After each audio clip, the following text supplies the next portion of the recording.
Welcome back. Today we are making some beautiful hash browns, another very simple recipe that only requires a couple of ingredients. We start with some coarsely grated potatoes. I've got 5 medium-sized potatoes in this bowl. Potatoes naturally carry a lot of water, so we need to squeeze out as much of that water as possible. This step is important because if your potatoes are wet, your hash browns will not crisp up.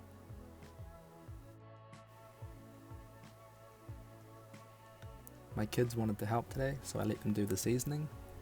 I didn't put all of it in, but I ended up adding the rest after. You really can get away with just salt and pepper for these hash browns, but we're going to add a few extras. 2 teaspoons of salt, 2 teaspoons of garlic powder, 1 teaspoon of pepper, and about 2 handfuls of grated cheese. I'm using cheddar here, but any cheese will be fine. Another optional extra here is 1 very thinly sliced onion. If you're going to add this, make sure they are very thinly sliced, otherwise they may not cook through properly. Toss and mix well. Start with a non-stick pan on low to medium heat. Add some oil and a knob of butter. Don't be shy here with the oil or the butter, as it will help with crisping everything up.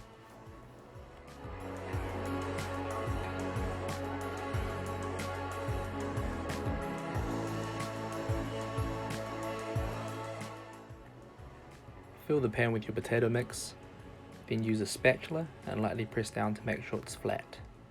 Allow this to cook for 2 to 3 minutes until crispy and golden. You can add a couple of pinches of butter or a few drops of oil, and this will help with the cooking process.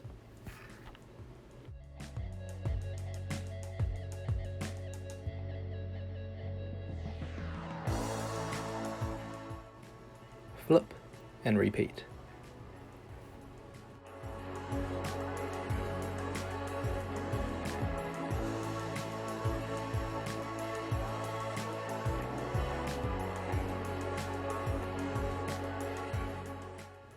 Alternatively, you can make smaller individual hash browns like these. They cook faster and get more crispy.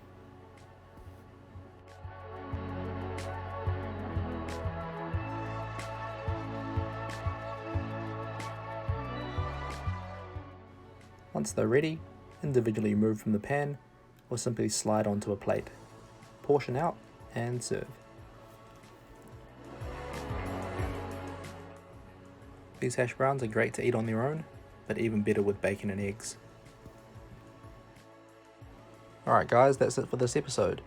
If you enjoyed this video, make sure to click the like button, share it with your friends, leave a comment, don't forget to subscribe, and stay tuned for more. Thanks again for watching.